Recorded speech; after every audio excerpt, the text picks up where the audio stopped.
বিশ্ব নবী বললেন, ও সাহাবা, বলো বলো বলো, কি তুমি আমার কাছে পাবা? কি তুমি জিনিস আমার কাছে তুমি পাবা বলো? দয়ার নবী, মায়ার নবী, বিশ্ব নবী, রাহমাতাল লিল আলামিন, তিনি তো দয়ার হাবিব, রাহমাতাল লিল আলামিন। কি নবী বলুন, কি মানের নবী আমাদের, কি রাসূল আমাদের, কি নবী আমরা পেয়েছি বাবা। কিন্তু আগের জামানার উম্মতরা পর্যন্ত শেষ নবীর জামানার উম্মত হওয়ার জন্য তারা এখন হয়ে বেকুল হয়েছিল। কিন্তু আমরা এত ভাগ্যবান, আমরা এত ভাগ্যবান, সেই জামানার নবীর উম্মত হতে পেরেছি। আল্লাহ কিয়ামতের দিন শেষ জামানার নবী যতক্ষণ পর্যন্ত জান্নাতে না যাবে ততক্ষণ পর্যন্ত কোন উম্মত যেতে পারবে না। সুবহানাল্লাহ বলুন। আজকে ওই মুসলমান নবীকে জেনে না, রাসূলকে জেনে থাকো, এখানে আসো, হারিয়ে যেও না। আগো ওই পেছনে কারা গো? তোমাদের মুখখানা আমি একটু দেখতে পাচ্ছি না, সোনা, তোমাদের চাঁদ মুখখানা একটু দেখাও, একটু আগে এসো। ওরা মনে করছে মুখ দেখলে হয়তো নামাজ ফরজ হয়ে যাবে নাকি? হ্যাঁ, আলহামদুলিল্লাহ, আলহামদুলিল্লাহি কাফা ওয়াস সালামুন আলা ইবাদিহিল্লাযীনা ইসতাফা, আম্মা বাদ।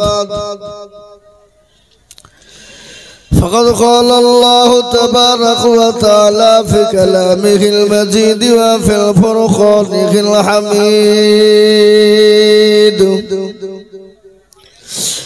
أعوذ بالله من الشيطان الرجيم. بسم الله الرحمن الرحيم.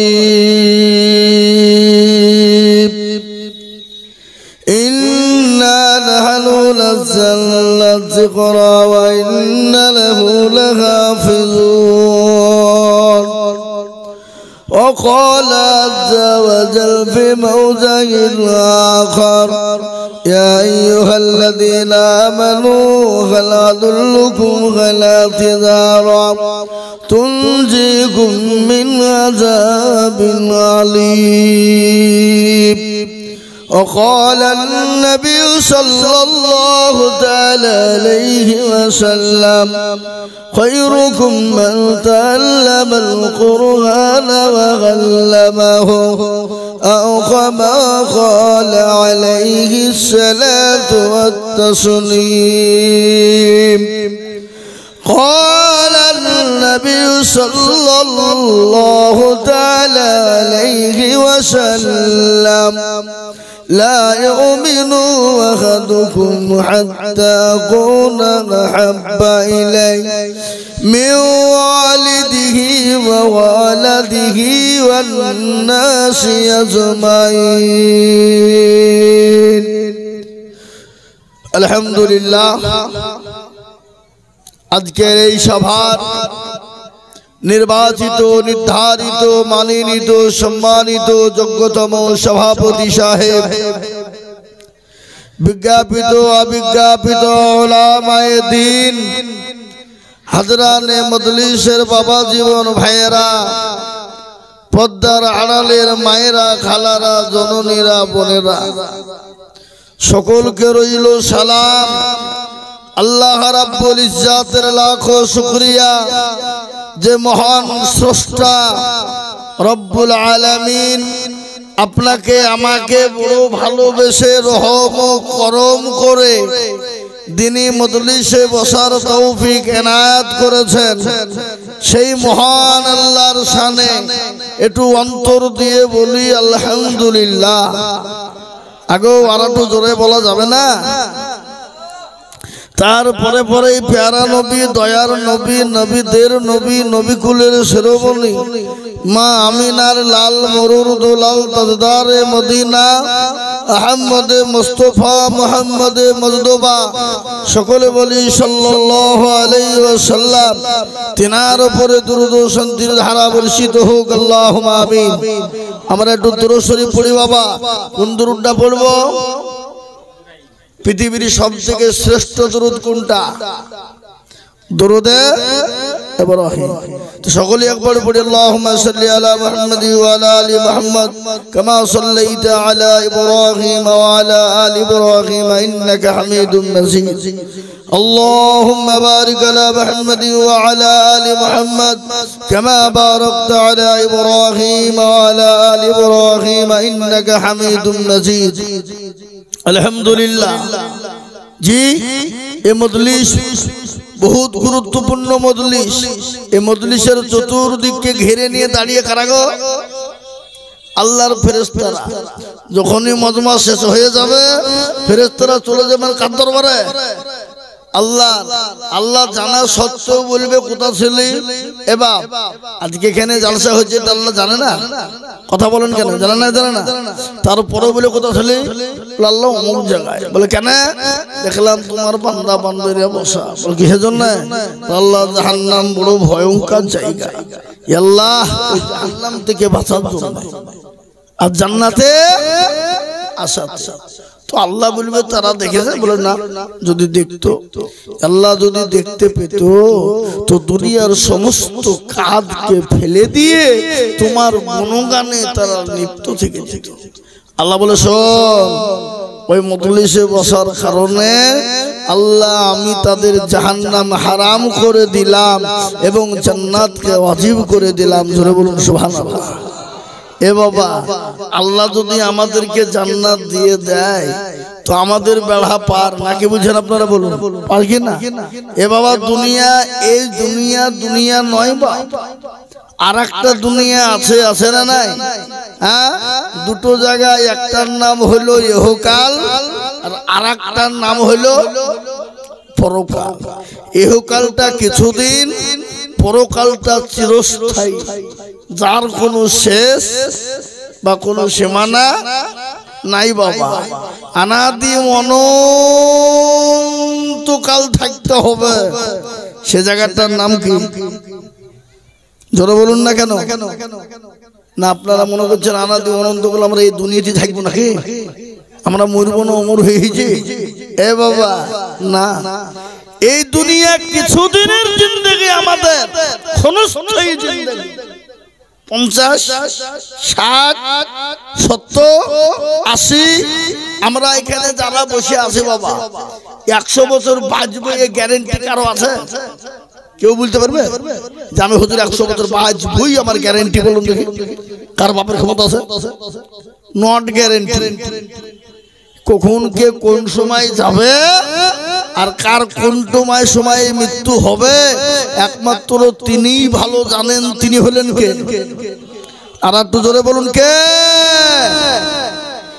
এই সামান্য জিন্দেগির জায়গায় অমুক তমুক অমুক সমুক দুনিয়া এ গাড়ি ও গাড়ি ও বাড়ি ই বাড়ি ই বাড়ি সব লুটুপুটু খেয়েছি ভালো লাগবে না কি হবো খামা খামা এ বাপজি আজকে করতে করতে করতে করতে আমরা বাপজি পাগল খালি মরতে দেরি মরণ হতে দেরি আপনার কাছ থেকে সব কিছু আলাদা হয়ে যাবে আপনি যতই দামি হন যতই দামি নামি মানুষ হন আপনার পেয়ারা সন্তান লাগতে জোগাড় কলেজার টুকরা নয়নের পুতুলি যে ছেলেটা আপনি কোলে 1 মিনিট না নিলে আপনার দিল ভালো থাকে না যে ছেলে বাপের কোলে একবার না চাপলে সে ছেলেকে চুপানো যায় না আপনি মরতে দেরি সঙ্গে সঙ্গে সন্তান আপনার কাছ থেকে ভয়ে পালিয়ে যাবে যাবে না কথা বলেন না কেন পালিয়ে যাবে কিনা যাবে না সঙ্গে সঙ্গে পালিয়ে যাবে আপনার প্রাণের বিবি অর্ধাঙ্গিনী যার সাথে আপনার জীবন উৎসর্গ করে দিয়েছেন সে আপনার জন্য দিয়েছে এত মহব্বত প্রেম ভালোবাসা মরে যেতে দেরি বিবি আপনার পাশে আর থাকবে না শুয়ে পালিয়ে যাবে ভয়ে বলে থাকতে পারছি না কেন বাবারে বাবারে বাবারে এত মহব্বত এ বাবা মৃত্যু হয়ে যেতে দাও আপনাকে ঘরও রাখবে না উঠেন না কি বলেন আপনারা নিচে ঘরে নিচে উঠেনে নামাও অমুককে আনো তমুককে ডাকো অমুককে খবর দাও মাইকে বলো মাইকে দাও ইমামকে বলো আবার দেখেন আমাদের দিকে একটা জিনিস আছে কেউ মরতে দেরি বাবা তাড়াতাড়ি ইমাম সাহেব কাকে ফোন করো বলো না কথা বলেন না কেন বলেন? ইমাম সাহেবকে মৃত্যুর সময় সবারই আগে খোঁজ রাখে, কিন্তু বাড়িতে এক্ষুনি বিয়ে জোড়েন, মৌলবীর কথা মনেই নাই, যেদিন বিয়ে হবে সেদিন আরে হুজুরকে বলেছি না যে না না বলা হয়নি, ধরলি এরকম আমাদের সমাজে আছে না নাই? কত হাত বুকে হাত দিয়ে বলেন আছে না নাই? মরা যদি বাড়ি হয়, কেউ যদি মারা যায় বলে আগে হুজুরকে খবর দেবে, ভাইকে কথা আছে ঠিক নাই কেন ব্যাপার আছে কেন? ওদের দেখছো যে আমাদের ক্ষমতা নাই, তো ইমামকে লাগবেই তো। আর বিয়েতে কিন্তু ইমামের লাগবে কখন? আগে খবর না, দুনিয়ার সবাইকে কার্ড করবে, ভিআইপি কার্ড দিবে, সব বিভিন্ন রকমের দামি দামি কার্ড দিবে, কিন্তু মৌলবীকে মুখের কথাও কোনোদিন বলে না, যেদিন বিয়ে হয় ধরে নিয়ে দিয়ে বিয়ে পড়ায়। কি কথা বলেন ঠিক না ঠিক? আপনার দিকে সব নাই নাকি? আচ্ছা এ বাবা কোথায় যাবেন আপনি? কাকে বলবেন? আগে আমাদের দেশে বিয়ে শাদী হলে আলেম ওলামাদের সঙ্গে বসে পরামর্শ করে বাবজি ডেট হতো, সুন্নতি ডেট। আর এখন তো পরামর্শের দরকার নেই, সুন্নতের কায়দা নাই। এখন বাবজি ছেলে মেয়ে বড় হতে দেরি, ওরা আপনা আপনি ঠিক मैंने तुझे दिल दिया तूने मुझे क्या दिया, তুমি এটাও বলছে मैंने तुझे कबूल किया, বলে চালা কি বুঝলে? আর কথাই বলছে মিয়া বিবি রাজি তো क्या करेगा কাজ, কাউরের প্রয়োজন হয়েছে না। কি বুঝেন আপনারা বলুন, ঠিক না ভাই? আজকে আমি আপনাদেরকে শোনাবো বাপ হুকুকুল্লাহ আর হুকুকুল ইবাদ, দুটো জিনিস আপনাদেরকে আজকে বলবো। হুকুকুল্লাহ হলো আল্লাহর হক, আর হুকুকুল ইবাদ সেটা হলো বান্দার হক। বুঝতে পেরেছেন না পারেননি? হুকুকুল্লাহ মানে আল্লাহর হক। কোন বান্দা যদি আল্লাহর হুকুমকে পালন করতে না পারে, আল্লাহর হক যদি কেউ নষ্ট করে দেয়, আল্লাহর হক কোনটা? আল্লাহর হক কোনটা ধরে বলুন? আল্লাহর হক আপনি কোনো কারণবশত নামাজ পড়তে পারেননি, কোনো কারণবশত রোজা করতে পারেননি, এই যে সামনে রোজা আসছে, আপনার দিকে আসছে না? এ বাবা কাল বাদে এই যে রমজান মাস আছে, কারোর জন্য বাবজি আনন্দের খবর, আবার কারোর জন্য সর্বনাশ। কই লোক রে, এই তো কদিন হইল রোজা গেল, আবার রোজা চলে এলো। অনেকে সর্বনাশ কিনা ধরে বলুন। কারো রোজা হলে ভালো লাগে, আনন্দ লাগে, আর কারো বাবজি গা জ্বলে। ওগুলা কাদের? তারা শয়তান যারা, তাদের। আবার অনেক আবার রোজার মাসে বলে বলে গ্যাস্ট্রিক, রোজা করতে পারে হারামখোর, দিনে 4-5টা করে দুধ চা মেরিয়ে বেড়াইছে, আর রোজার মাসে নিয়ে করে পেটে গ্যাস্ট্রিক হয়, তোর পেটে কলেরা হবে। কলেরা বোঝে না? কলেরা হবে। সুস্থ শরীর নিয়ে যারা রমজান মাস পেয়েও রোজা করে না, তাদের পেটে কি হবে? কলেরা, পোকা হবে, পোকা। এ বাবা আজকে অনেকে আবার গরম করে বলে যার পয়সা নাই সে রোজা করুক, বাপের ভাত নাই তে রোজা করবো। অনেকে বলে না কেন, এটা গায়ের জোরে বলে বাবা, গায়ের জোরে। আল্লাহ বলছে তোর গায়ের জোর থাকবে না, এখনই যদি টিফিন দিয়ে দি শুই যায়, তুই কোথায় চলে যাবি, তোর কোনো গ্যারান্টি থাকবে না। কি থাকবে? কথা বল থাকবে। তাই মুসলমানদের হুকুকুল্লাহ আর হুকুকুল ইবাদ, এক হলো আল্লাহর হক আর একটা হলো বান্দার হক। কেউ যদি আল্লাহর হক নষ্ট করে দেয়, আল্লাহ ইচ্ছা করলে তাকে ক্ষমা করে দিতে পারে, মাফ করে দিতে পারে। কিন্তু হুকুকুল ইবাদ, কেউ যদি বান্দার হক নষ্ট করে দেয়, আল্লাহ যতক্ষণ পর্যন্ত বান্দা ক্ষমা না করবে, ততক্ষণ পর্যন্ত আল্লাহ ক্ষমা করবে না। হুকুকুল ইবাদ কাকে বলে? এ বাবা আপনারা শুনলেন, হুকুকুল্লাহ হুকুকুল ইবাদ। হুকুকুল ইবাদ হলো বান্দার হক। বান্দার হক কাকে বলে? কারো আপনি রাহাজানি করে, অত্যাচার করে, জুলুম করে, লুটুপুটে খেয়ে নিয়েছেন, কাউকে ভুগিয়ে খেয়ে নিয়েছেন, কাউরির টাকা পয়সা জমি জায়গা জোর জুলুম করে লিখে নিয়েছেন। ও মুসলমান, আল্লাহ নবীর ঘটনা শুনলেন। আল্লাহ নবী একদিন মসজিদে নববীতে বসা, মসজিদ ভর্তি সমস্ত সাহাবারা এক জায়গায় জমা হয়ে গেল। সমস্ত সাহাবারা মসজিদ ভর্তি লোড, কানায় কানায় মসজিদ লোড হয়ে গেল। নবীজি ঘোষণা দিয়ে বললেন, শোনো, যে সমস্ত সাহাবারা আসে নাই, আরেকবার খবর দিয়ে দাও, আগামী কালকে তাদের সকলকে মসজিদে নববীতে জমা হতে বলবে।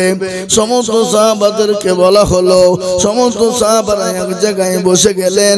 সমস্ত সাহাবারা যখন বসে গেলেন, বিশ্ব নবী দয়ার নবী হুকুকুল্লাহ আর হুকুকুল ইবাদ সম্পর্কে তিনি বয়ান করছিলেন।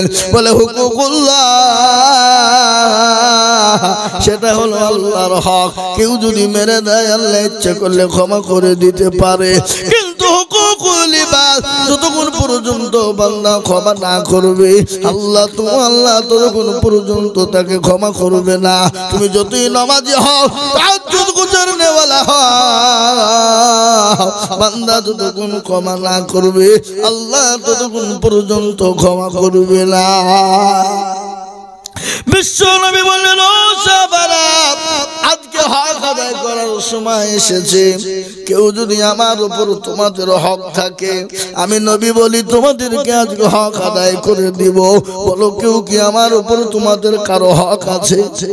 মজলিসের ভিতরে একজন সাহাবা বিশ্ব নবীর মাথার উপর দাঁড়িয়ে গেলেন। নবী গো, ইয়া রাসূলুল্লাহ, আমার একটা আপনার উপর হক আছে।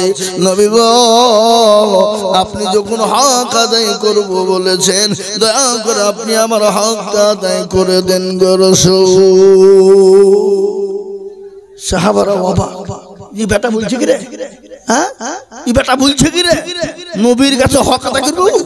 হ্যাঁ, নবীর হক কি করব? এ মুসলমান, বিশ্ব নবী বললেন, ও সাহাবা, বলো বলো বলো, কি তুমি আমার কাছে পাবা? কি তুমি জিনিস আমার কাছে তুমি পাবা বলো? দয়ার নবী, মায়ার নবী, বিশ্ব নবী রাহমাতাল লিল আলামিন, তিনি তো দয়ার হাবিব রাহমাতাল লিল আলামিন। কি নবী বলুন, কি মানের নবী আমাদের, কি রাসূল আমাদের, কি নবী আমরা পেয়েছি বাবা। কিন্তু আগের জামানার উম্মতরা পর্যন্ত শেষ নবীর জামানার উম্মত হওয়ার জন্য তারা এখন হয়ে বেকুল হয়েছিল। কিন্তু আমরা এত ভাগ্যবান, আমরা এত ভাগ্যবান, সেই জামানার নবীর উম্মত হতে পেরেছি। আল্লাহ কিয়ামতের দিন শেষ জামানার নবী যতক্ষণ পর্যন্ত জান্নাতে না যাবে ততক্ষণ পর্যন্ত কোন উম্মত যেতে পারবে না। জোরে সুবহানাল্লাহ বলুন। আজকে ওই মুসলমান নবীকে চিনে না, রাসূলকে চিনে না, ওই মুসলমান আল্লাহ চিনে না, কোরআন চিনে না, নবীকে চিনে না, নবীর সুন্নতকে চিনে না। আজকে মুসলমান গো, আজ এই জন্য আল্লাহ আমাদের উপর নারাজ হয়ে গেছে। আজ আমরা আল্লাহর কাছে হাত তুলে দোয়া করি, কিন্তু আল্লাহ আমাদের দোয়াকে মঞ্জুর করে না, কবুল করে না। কেন বাবা? আজকে দুনিয়ার সব কিছু আমরা করি, কিন্তু আল্লাহ নবীর সুন্নত আমরা আদায় করতে পারি না। এমন মুসলমান আমাদের ভিতর আছে, নবীর সুন্নত কি সেটা বুঝেই না। কি বুঝেন আপনারা বলুন? গতকালকে আমি জালসায় ছিলাম, ওই গঙ্গাসাগর, দক্ষিণ 24 পরগনা, গঙ্গাসাগর বাবা, নদী পার হয়ে, গঙ্গা পার হয়ে লঞ্চাত 1 ঘন্টা লাগলো, পার হয়ে গেলাম। সেখানে আমি দেখে এলাম বাবা, অনেক মুসলমানরা আছে। আমার মনে হয় দেখে এলাম তারা মনে হয় আল্লাহ চিনে না, রাসূল কেউ তারা কোনোদিন চিনে না। দেখে এলাম কালকে এমন গ্রামে একটা জালসায় গিয়েছিলাম কালকে, ওরা কিচ্ছু চিনে না। হ্যাঁ, ও কিছু নাই, কিছু বুঝেই না। এ সম্বন্ধে আমি দেখো ধনে কোন দেশ কইটা, এরা আল্লাহ মনে হয় চিনে না, রাসূল চিনে না মনে হয় নাকি? আমাকে একজন বলছে, হুজুর এইসব কালচার খুবই কম।